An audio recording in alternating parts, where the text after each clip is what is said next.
그럼 앞에 맞춤법 표기를 완성하셨으니까 이제 띄어쓰기로 가시면 되는데, 띄어쓰기도 이제 맞춤법 안에 들어가기 때문에 다음 중 맞춤법과 뭐 띄어쓰기가 적절한 거 적절하지 않은 거 하면은 표기뿐만 아니라 띄어쓰기도 보셔야 된다 이 뜻이에요. 띄어쓰기 규정이 한 10개 정도밖에 안 돼요. 그래서 10개 외우신 다음에 실제 예시에다 적용하시면 되는데, 앞에 배웠던 맞춤법보다는 예시에 적용하기가 조금 더 힘들어요. 그래서 그 부분을 조금 잡아내시고 그 다음에 정리를 하시면 되는데, 어쨌든 맞춤법 위주로 정리를 하시는 거예요. 첫 번째요. 조사는 그 앞말에 붙여 쓴다. 예, 얘부터 출발하시면 되는데, 띄어쓰기의 기본 원칙이 얘기 때문에요.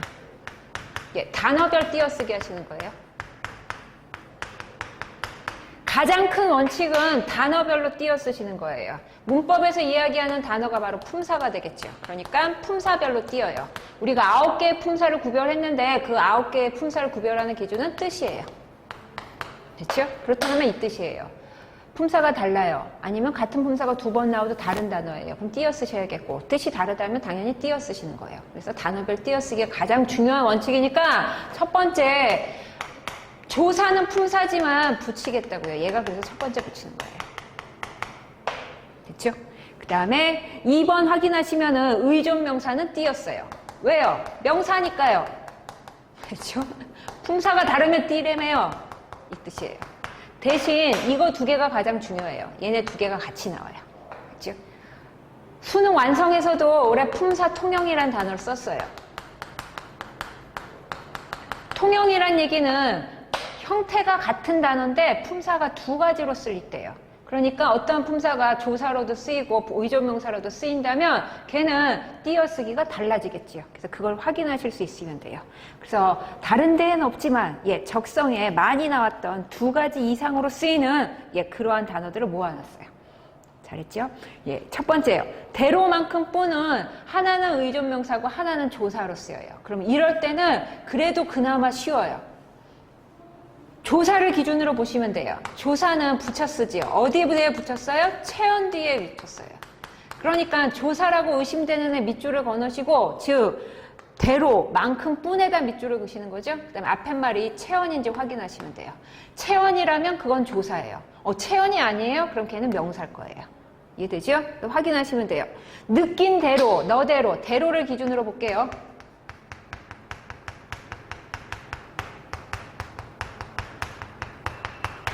대로 나왔어요. 그럼 어떻게 해야 돼요? 앞에 말로 확인하세요. 앞에가 이름이면 된다고 그랬어요. 이름이요. 이름 아닌데요. 이름을 대신하잖아요. 대명사요. 그래서 체언이라고 얘기하는 거죠. 그러면 얘는 조사예요. 이해되시죠? 그러니까 붙여야지. 그렇죠? 느끼는 이름은 아니잖아요. 느끼다니까 얘는 용언에 해당하죠. 그래서 체언이 아니에요. 그렇다면 얘의 정체는 의존명사지요. 의존명사로 쓸게요. 그러니까 띄어야죠. 이해되시죠? 그래서 대로만큼 뿌는 그나마 여기서 찾기가 쉽게 되고요. 그 다음에 보시면은 지랑 그 다음에 4번에 대요. 지랑 대를 한꺼번에 할게요. 지도 2가지요. 근데 조사가 아니라 하나가 의존명사고요. 조사가 아니라 어미로 쓰여요. 그래서 얘는 아까처럼 형태로 구별 못해요. 형태가 똑같아요. 4번도 마찬가지요. 의존명사로 쓰이는데 나머지가 어미예요. 그러니까 얘도 형태로 구별 못해요. 형태로 구별 못한다면 뜻으로 하셔야겠죠. 우선 띄어쓰기요. 의존명사 띄겠지요? 어미는 붙이겠지요. 어간 뒤에 붙이겠지요. 그래서 뜻으로 하시는 거예요. 지가 의존명사로 쓰인다는 얘기는 시간적 의미를 드러낼 때요. 그래서 지 뒤에는 시간을 나타내는 단어가 따라 붙어요. 오래됐다, 짧다라든지 아니면 몇 시간, 며칠 이런 식으로 숫자가 나올 수도 있어요. 그럴 때는 의존명사요. 띄셔야겠죠? 어미는 그랬는지 안 그랬는지 궁금한 사항을 추측하는 그러한 뜻의 어미여야 돼요. 그러면 붙인다 이 뜻으로 보시면 돼요. 대는요, 장소나 이렇게 것이나 아니면 이런 경우, 상황에 이러한 경우에 조사가 붙을 수 있어요. 의존명사니까요.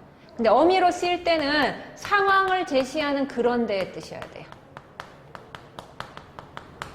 공부를 하고 있는데 친구가 자꾸 톡톡 하고 있어요. 그래서 예, 이럴 때는 예, 띄어쓰기가 달라지니까 그것들을 확인하실 수 있으면 돼요. 이번에 지 밑줄 보시고 뒤에 숫자 나오는지 확인되시죠? 그 다음에 만자 세 번째 보시면은 역시 시간과 관련된다면 만자도 의존명사로 쓰여요. 그래서 얘도 띄었어야 되는 경우고요. 단독에 뜨실 때 만은 조사니까 당연히 붙이게 됐죠. 만도 의존명사나 조사를 기준으로 보면 쉬울 것 같지만 둘 다 형태가 같아요. 명사 뒤에 붙을 수 있거든요. 그래서 그때 만은 예, 시간적 의미일 땐 띄겠고 단독에 뜨실 땐 붙이겠다라고 뜻으로 정리하셔야 돼요. 됐죠? 그래서 세 번째 띄어쓰기랑 관련해서요. 예, 숫자랑 관련되는 거예요. 수 첫 번째 보시면은 단위를 나타내는 명사일 때예요. 그래서 이때 정리할 것은 수 뒤에 단위 명사 나오는 거예요. 예, 그러면 띄어요. 됐죠? 그래서 숫자랑 관련되는 걸 여기서 정리하시면 되는데 숫자랑 관련된다면 체언 중에서 명사, 대명사, 수사 있었죠? 그럼 그때는 조사가 붙는 수사지만 이때는 단위 명사로 띄어 쓰는 경우이기 때문에 이때 나오는 수의 품사도 정리를 해두시는 게 좋겠죠. 얘는 관형사요. 명사를 꾸며줄 수 있는 애는 관형사밖에 없죠? 그러니까 관형사로 정리를 해보셔야 돼요. 됐죠? 근데 숫자랑 관련해서 예, 네 번째 조항 같이 붙이시면 좋죠. 수를 한꺼번에 정리하는 거예요. 순서를 나타낼 때 아니면 숫자와 어울리는 경우에는 붙였을 수 있다. 예, 순서를 나타낼 때요. 그 다음에 숫자랑 같이 썼을 때. 붙일 수 있다의 뜻은 띄는 게 원칙인데 붙여도 되는 경우이기 때문에 얘는 두 가지 경우 다 가능하겠죠. 띄는 게 원칙인데 붙여도 되는 경우야. 그래서 두 가지 다 가능하겠고요. 숫자랑 관련해서 예, 숫자 한꺼번에 다 정리하시면 돼요. 그래서 5번까지 다섯 번째 조항까지 한 번에 수로 같이 정리를 해보시면 되죠. 우리말 중에서 수를 나타낼 때요. 우리는 만 단위로 띄어요. 그래서 수는 만 단위로 띄겠다. 만 단위란 얘기는 만원, 공 4개를 떠올리면 되죠. 그래서 우리는 세 글자에서만 띄어요. 이 세 글자를 넘어가지도 않아요. 조억만 씨를 기억하시면 돼요. 여기 세 글자에서만 띄겠다고요. 나머지 글자에서는 절대 안 띄어요. 그 다음에 조를 넘어가서 물론 나머지 뭐 경, 해 이런 단어들이 있죠. 하지만 그렇게 큰 숫자는 나올 리가 없죠. 그래서 이 세 글자 안에서 해결을 하셔야 돼요. 그 다음에 여섯 번째 조항, 이어주는 말, 그 다음에 열거하는 말, 얘 띄겠다고요.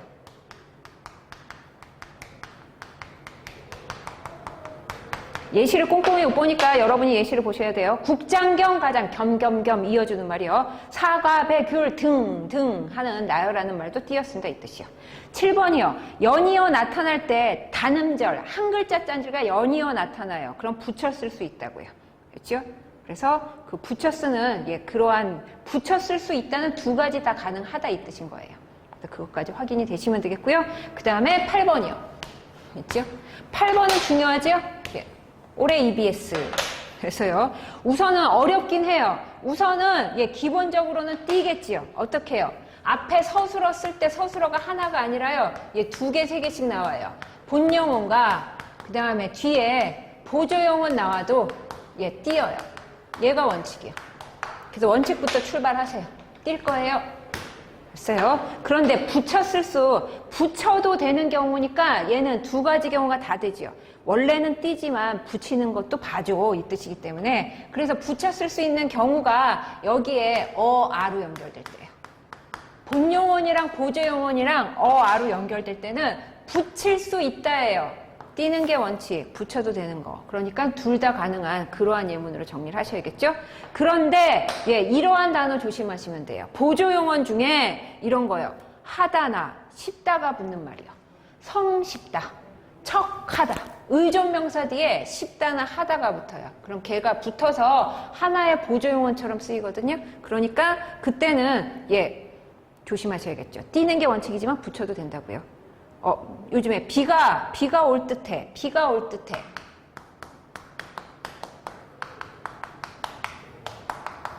하다가 전미사로 쓰이죠? 근데 뜻이 의존명사란 말이에요.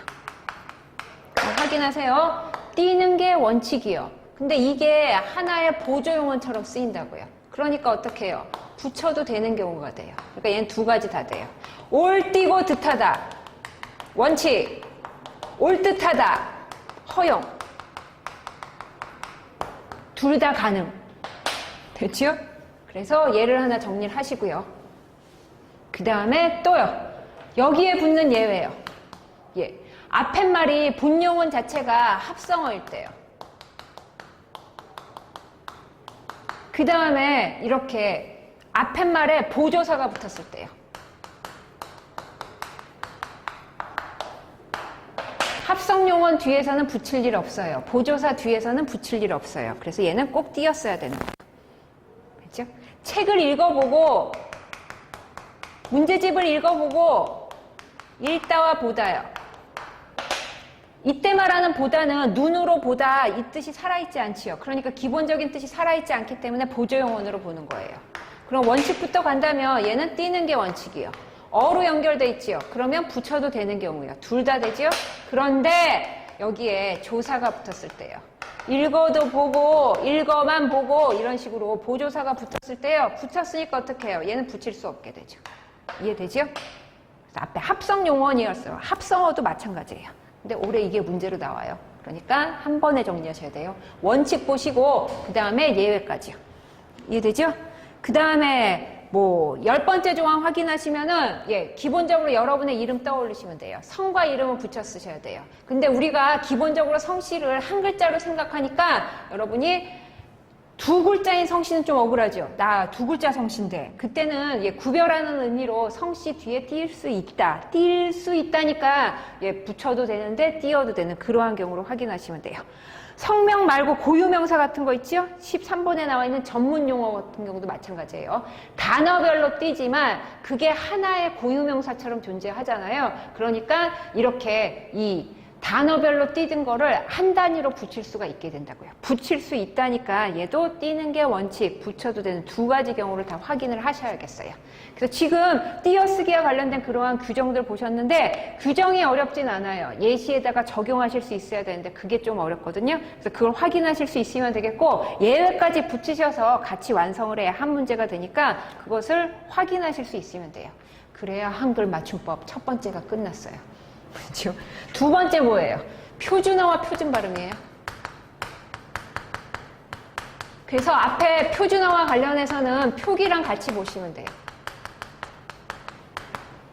근데 이것만 따로 공부해요. 이게 안 되는 게 지금 표준어는 앞에 한글 맞춤법에서 표준어를 대상으로 하니까 앞에서 외웠던 한글 맞춤법에 맞는 표기가 표준어에 해당하죠. 그래서 표준어를 조금 따로 외우실 부분 확인하시면 되겠고 표준 발음은 우리가 의문의 변동할 때요. 의문의 변동할 때 이미 발음을 전제로 해야 되기 때문에 그 부분에 표준 발음이 나와요.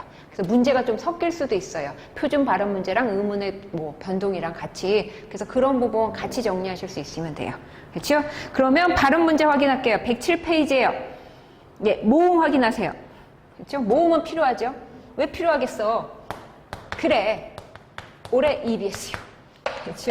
수능 특강이랑 수능 완성 한꺼번에 얘기하는 거예요. 그러니까 어쨌든 모음 발음 확인하시면 돼요. 단모음은 단모음으로 발음하시면 돼요. 단모음이 궁금해요? 의문의 변동할 때 우리가 단모음표 10개 외웠는데. 알았죠?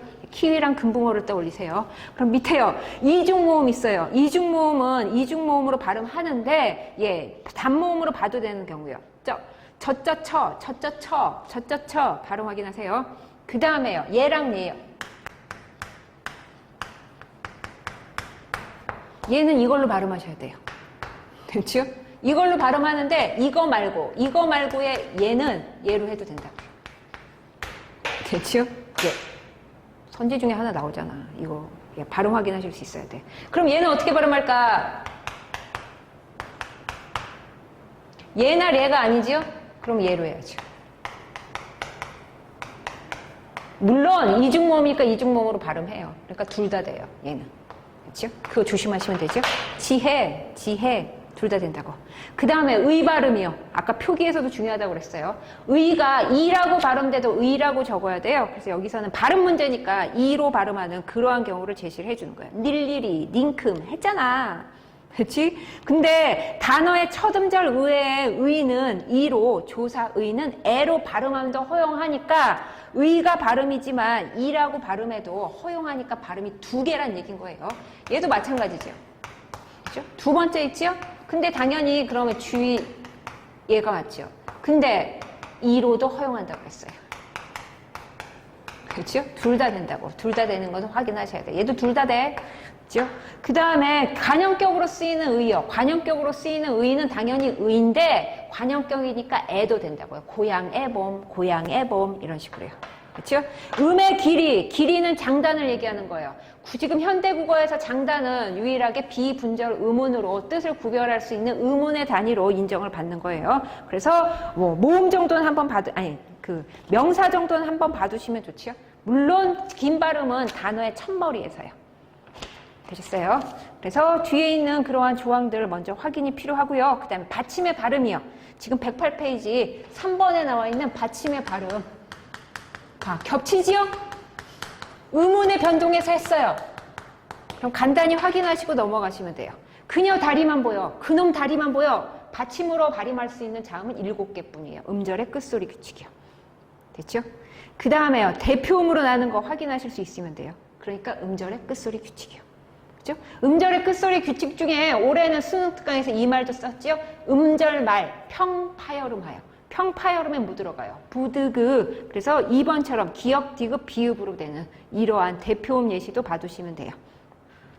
겹받침 발음이요. 겹받침 발음은 실제 발음을 나왔을 때 그 어떤 발음, 앞에 거 하고 있나 뒤에 거 하고 있나 이게 바로 중요한 거예요. 그래서 겹받침은 나올 때마다 확인하세요.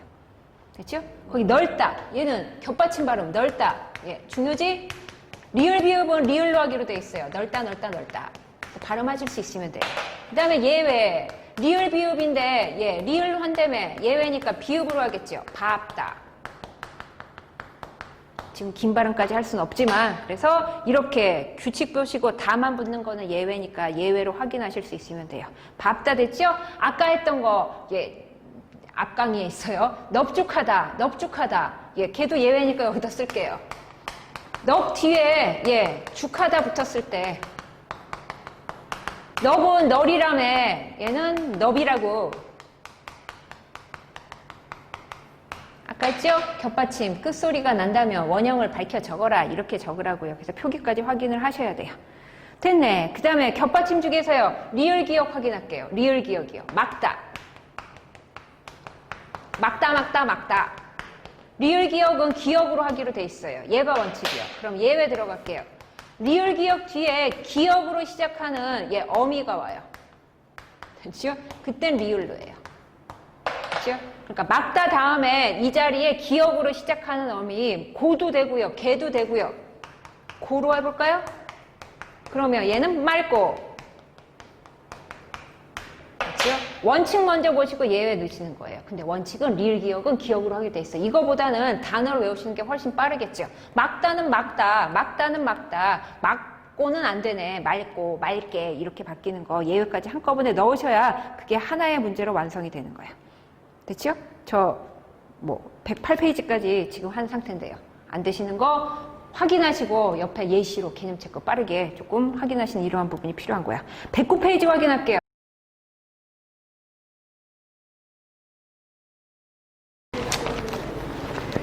그럼 앞에 맞춤법 표기를 완성하셨으니까 이제 띄어쓰기로 가시면 되는데 띄어쓰기도 이제 맞춤법 안에 들어가기 때문에 다음 중 맞춤법과 띄어쓰기가 적절한 거 적절하지 않은 거 하면은 표기뿐만 아니라 띄어쓰기도 보셔야 된다 이 뜻이에요. 띄어쓰기 규정이 한 10개 정도밖에 안 돼요. 그래서 10개 외우신 다음에 실제 예시에다 적용하시면 되는데 앞에 배웠던 맞춤법보다는 예시에 적용하기가 조금 더 힘들어요. 그래서 그 부분을 조금 잡아내시고 그 다음에 정리를 하시면 되는데 어쨌든 맞춤법 위주로 정리를 하시는 거예요. 첫 번째요. 조사는 그 앞말에 붙여 쓴다. 얘부터 출발하시면 되는데 띄어쓰기의 기본 원칙이 얘기 때문에요.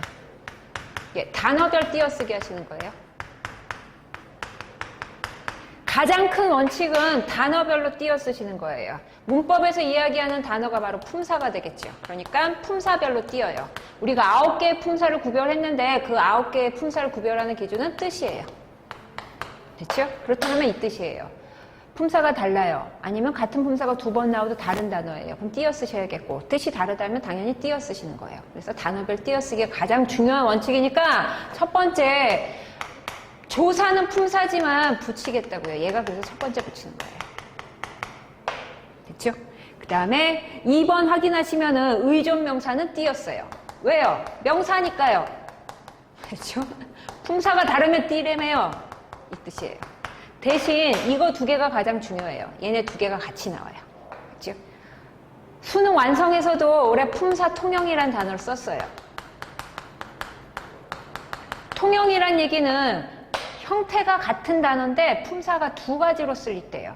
그러니까 어떤 품사가 조사로도 쓰이고 의존명사로도 쓰인다면 걔는 띄어쓰기가 달라지겠지요. 그래서 그걸 확인하실 수 있으면 돼요. 그래서 다른 데에는 없지만 적성에 많이 나왔던 두 가지 이상으로 쓰이는 그러한 단어들을 모아놨어요. 잘했죠? 첫 번째요. 대로만큼 뿌는 하나는 의존명사고 하나는 조사로 쓰여요. 그럼 이럴 때는 그래도 그나마 쉬워요. 조사를 기준으로 보시면 돼요. 조사는 붙여 쓰지요. 어디에 붙였어요? 체언 뒤에 붙였어요. 그러니까 조사라고 의심되는 애 밑줄을 거놓으시고, 즉 대로만큼 뿐에다 밑줄을 그시는 거죠. 그 다음에 앞에 말이 체언인지 확인하시면 돼요. 체언이라면 그건 조사예요. 체언이 아니에요? 그럼 걔는 명사일 거예요. 이해되죠? 확인하시면 돼요. 느낀 대로, 너대로, 대로를 기준으로 볼게요.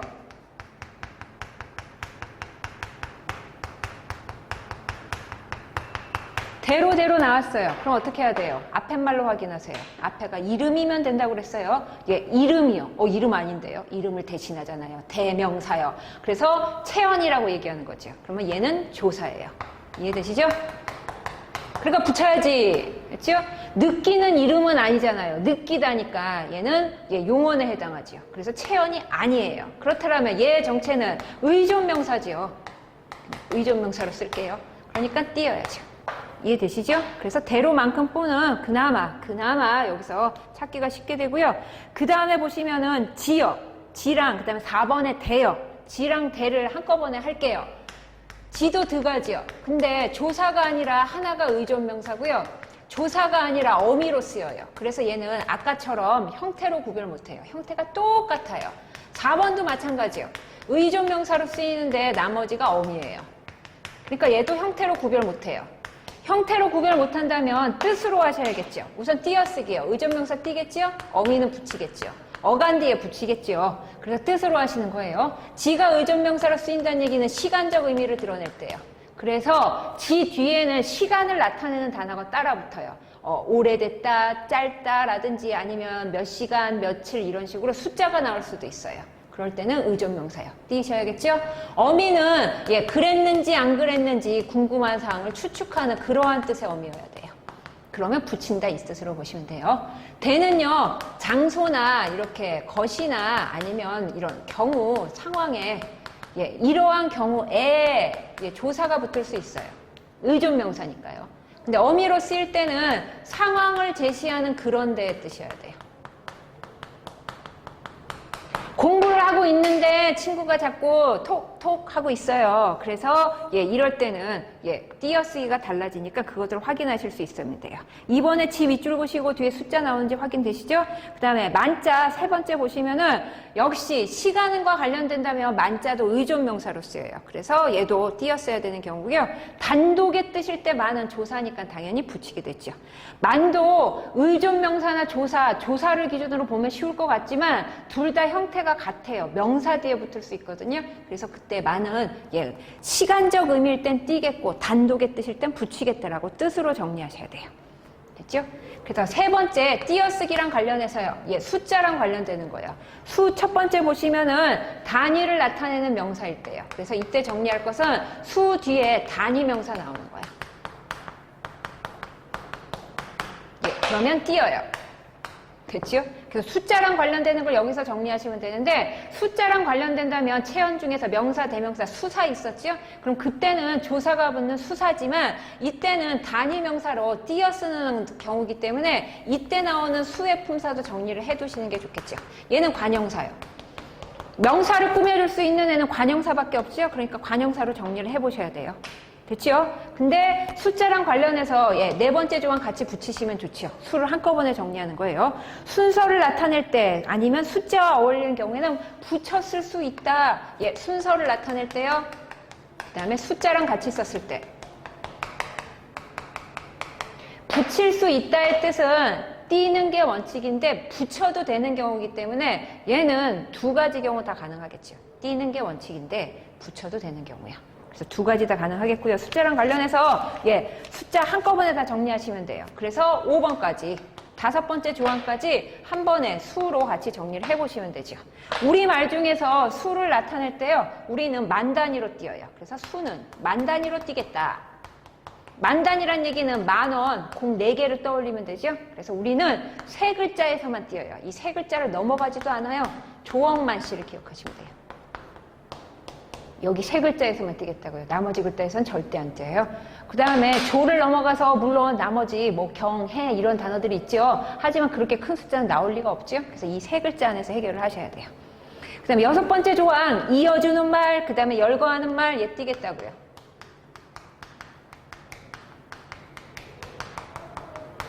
예시를 꼼꼼히 못 보니까 여러분이 예시를 보셔야 돼요. 국장경 가장 겸겸겸 이어주는 말이요. 사과, 배, 귤 등 하는 나열하는 말도 띄었습니다. 이 뜻이요. 7번이요. 연이어 나타날 때 단음절 한 글자 짠지가 연이어 나타나요. 그럼 붙여 쓸 수 있다고요. 그렇죠? 그래서 그 붙여 쓰는 그러한 붙여 쓸 수 있다는 두 가지 다 가능하다 이 뜻인 거예요. 그래서 그것까지 확인이 되시면 되겠고요. 그 다음에 8번이요. 그렇죠? 8번은 중요하죠? 올해 EBS. 그래서요. 우선은 어렵긴 해요. 우선은 기본적으로는 띄겠지요. 어떻게 해요? 앞에 서술어 쓸 때 서술어가 하나가 아니라요. 2개, 3개씩 나와요. 본용어가 그 다음에 뒤에 보조용어 나와도 띄어요. 얘가 원칙이요. 그래서 원칙부터 출발하세요. 띌 거예요. 됐어요. 그런데 붙여도 되는 경우니까 얘는 두 가지 경우가 다 되지요. 원래는 띄지만 붙이는 것도 봐줘 이 뜻이기 때문에 그래서 붙였을 수 있는 경우가 여기에 아로 연결될 때예요. 본용어이랑 보조용어이랑 아로 연결될 때는 붙일 수 있다예요. 띄는 게 원칙, 붙여도 되는 거. 그러니까 둘 다 가능한 그러한 예문으로 정리를 하셔야겠죠? 그런데 이러한 단어 조심하시면 돼요. 보조용어 중에 이런 거요. 하다나 쉽다가 붙는 말이요. 성쉽다, 척하다. 의존명사 뒤에 쉽다나 하다가 붙어요. 그럼 걔가 붙어서 하나의 보조용어처럼 쓰이거든요. 그러니까 그때는 조심하셔야겠죠. 띄는 게 원칙이지만 붙여도 된다고요. 요즘에 비가 올 듯해. 비가 올 듯해.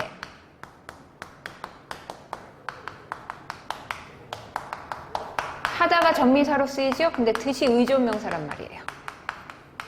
확인하세요. 띄는 게 원칙이요. 근데 이게 하나의 보조용어처럼 쓰인다고요. 그러니까 어떻게 해요? 붙여도 되는 경우가 돼요. 그러니까 얘는 두 가지 다 돼요. 올 띄고 듯하다. 원칙. 올 듯하다.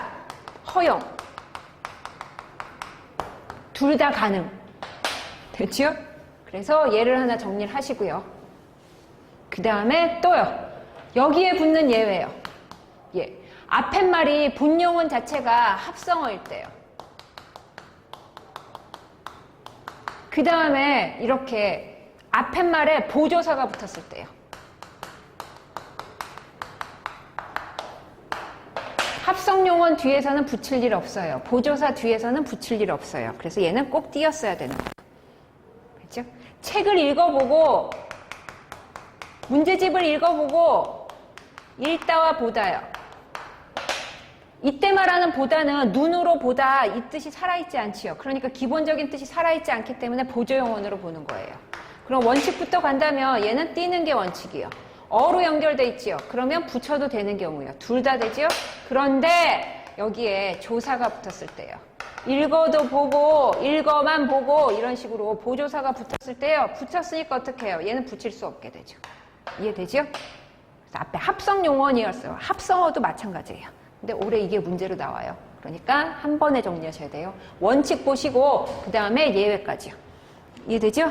그 다음에 10번째 조항 확인하시면은 기본적으로 여러분의 이름 떠올리시면 돼요. 성과 이름은 붙여 쓰셔야 돼요. 근데 우리가 기본적으로 성씨를 한 글자로 생각하니까 여러분이 두 글자인 성씨는 좀 억울하죠. 나 두 글자 성씨인데 그때는 구별하는 의미로 성씨 뒤에 띄일 수 있다. 띄일 수 있다니까 붙여도 되는데 띄어도 되는 그러한 경우로 확인하시면 돼요. 성명 말고 고유명사 같은 거 있죠? 13번에 나와 있는 전문용어 같은 경우도 마찬가지예요. 단어별로 띄지만 그게 하나의 고유명사처럼 존재하잖아요. 그러니까 이렇게 이 단어별로 띄든 거를 한 단위로 붙일 수가 있게 된다고요. 붙일 수 있다니까 얘도 띄는 게 원칙, 붙여도 되는 두 가지 경우를 다 확인을 하셔야겠어요. 그래서 지금 띄어쓰기와 관련된 그러한 규정들 보셨는데 규정이 어렵진 않아요. 예시에다가 적용하실 수 있어야 되는데 그게 좀 어렵거든요. 그래서 그걸 확인하실 수 있으면 되겠고 예외까지 붙이셔서 같이 완성을 해야 한 문제가 되니까 그것을 확인하실 수 있으면 돼요. 그래야 한글 맞춤법 첫 번째가 끝났어요. 그렇죠? 두 번째 뭐예요? 표준어와 표준 발음이에요. 그래서 앞에 표준어와 관련해서는 표기랑 같이 보시면 돼요. 근데 이것만 따로 공부해요. 이게 안 되는 게 지금 표준어는 앞에 한글 맞춤법에서 표준어를 대상으로 하니까 앞에서 외웠던 한글 맞춤법에 맞는 표기가 표준어에 해당하죠. 그래서 표준어를 조금 따로 외우실 부분을 확인하시면 되겠고 표준 발음은 우리가 의문의 변동할 때요. 의문의 변동할 때 이미 발음을 전제로 해야 되기 때문에 그 부분에 표준 발음이 나와요. 그래서 문제가 좀 섞일 수도 있어요. 표준 발음 문제랑 의문의 변동이랑 같이. 그래서 그런 부분 같이 정리하실 수 있으면 돼요. 그렇죠? 그러면 발음 문제 확인할게요. 107페이지예요. 예, 모음 확인하세요. 그렇죠? 모음은 필요하죠. 왜 필요하겠어? 그래. 올해 EBS요. 그렇죠? 수능 특강이랑 수능 완성 한꺼번에 얘기하는 거예요. 그러니까 어쨌든 모음 발음 확인하시면 돼요. 단모음은 단모음으로 발음하시면 돼요. 단모음이 궁금해요? 의문의 변동할 때 우리가 단모음표 10개 외웠는데. 알았죠? 키위랑 금붕어를 떠올리세요. 그럼 밑에요. 이중모음 있어요. 이중모음은 이중모음으로 발음하는데 예, 단모음으로 봐도 되는 경우요. 저쩌처 발음 확인하세요. 그 다음에요. 얘랑 얘요. 얘는 이걸로 발음하셔야 돼요. 그렇죠? 이걸로 발음하는데 이거 말고의 얘는 얘로 해도 된다고요. 그렇죠? 네.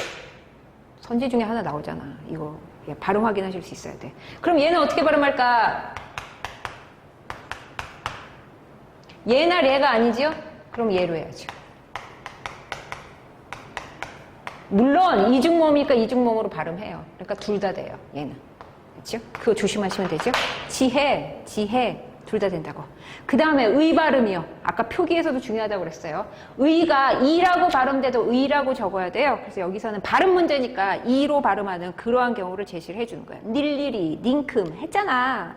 그렇지? 근데 단어의 첫 음절 의의 의는 이로, 조사 의는 애로 발음하면 더 허용하니까 의가 발음이지만 이라고 발음해도 허용하니까 발음이 두 개란 얘기인 거예요. 얘도 마찬가지죠. 그렇죠? 두 번째 있죠?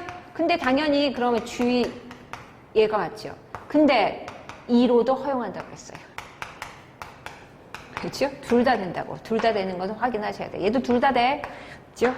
그 다음에 관형격으로 쓰이는 의요. 관형격으로 쓰이는 의는 당연히 의인데 관형격이니까 애도 된다고요. 고향의 봄 이런 식으로요. 그렇죠? 음의 길이는 장단을 얘기하는 거예요.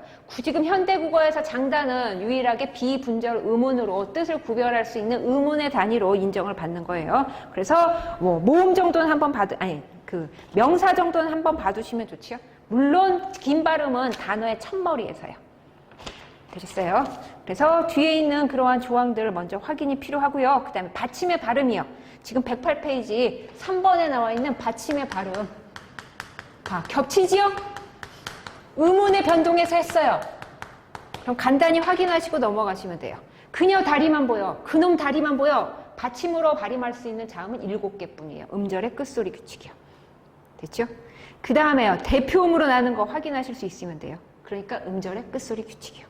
그죠? 음절의 끝소리 규칙 중에 올해는 수능 특강에서 이 말도 썼지요? 음절말, 평파열음하여. 평파열음에 뭐 들어가요? 부드그. 그래서 2번처럼 기역, 디귿, 비읍으로 되는 이러한 대표음 예시도 봐두시면 돼요. 겹받침 발음이요. 겹받침 발음은 실제 발음을 나왔을 때 그 어떤 발음, 앞에 거 하고 있나 뒤에 거 하고 있나 이게 바로 중요한 거예요. 그래서 겹받침은 나올 때마다 확인하세요. 됐죠? 거기 넓다. 얘는 겹받침 발음 넓다. 중요지? 리을 비읍은 리을로 하기로 돼 있어요. 넓다. 발음하실 수 있으면 돼요. 그 다음에 예외. 리을 비읍인데 리을로 한다며 예외니까 비읍으로 하겠죠. 밥다. 지금 긴 발음까지 할 수는 없지만, 그래서 이렇게 규칙 보시고 다만 붙는 거는 예외니까 예외로 확인하실 수 있으면 돼요. 밥다 됐죠? 아까 했던 거, 예, 앞 강의에 있어요. 넙죽하다, 넙죽하다. 예, 걔도 예외니까 여기다 쓸게요. 넙 뒤에, 예, 죽하다 붙었을 때, 넙은 널이라며, 얘는 넙이라고. 아까 했죠? 겹받침, 끝소리가 난다면 원형을 밝혀 적어라. 이렇게 적으라고요. 그래서 표기까지 확인을 하셔야 돼요. 됐네. 그 다음에 겹받침 중에서요. 리을 기억 확인할게요. 리을 기억이요. 막다. 막다, 막다, 막다. 리을 기억은 기억으로 하기로 돼 있어요. 얘가 원칙이요. 그럼 예외 들어갈게요. 리을 기억 뒤에 기억으로 시작하는 예, 어미가 와요. 됐죠? 그땐 리을로 해요. 됐죠? 그러니까 막다 다음에 이 자리에 기억으로 시작하는 어미 고도 되고요. 개도 되고요. 고로 해볼까요? 그러면 얘는 맑고. 됐죠? 원칙 먼저 보시고 예외 넣으시는 거예요. 근데 원칙은 리을 기억은 기억으로 하게 돼 있어요. 이거보다는 단어로 외우시는 게 훨씬 빠르겠죠. 막다는 막다, 막다는 막다, 막고는 안 되네, 맑고, 맑게 이렇게 바뀌는 거 예외까지 한꺼번에 넣으셔야 그게 하나의 문제로 완성이 되는 거예요. 됐죠? 저 108페이지까지 지금 한 상태인데요. 안 되시는 거 확인하시고 옆에 예시로 개념 체크 빠르게 조금 확인하시는 이러한 부분이 필요한 거야. 109페이지 확인할게요.